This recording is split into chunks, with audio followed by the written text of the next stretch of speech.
जोपर्यंत साधक साधक दशेमध्ये आहे, साधकाने अनुभव कोणाला सांगू नये.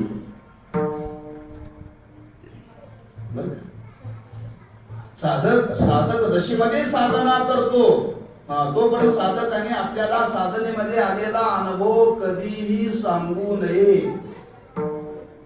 सांगू नये. मौन धारण करा. अंगणामध्ये एखाद्या फळाचं झाड लावलेलं आहे आणि फळाचं झाड लावलेलं आहे, ते लहान आहे.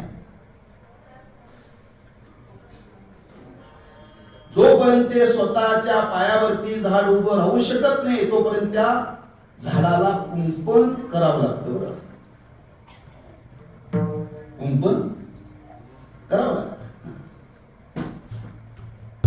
एकदा ते झाड मोठं झालं, एकदा फळ द्यायला लागलं की मग त्याला कुंपण करावं लागत नाही.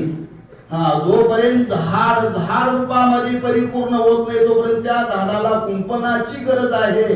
तसं साधकाला साधना करेपर्यंत साधकाला मौन रूपाच्या कुंपणाची गरज आहे.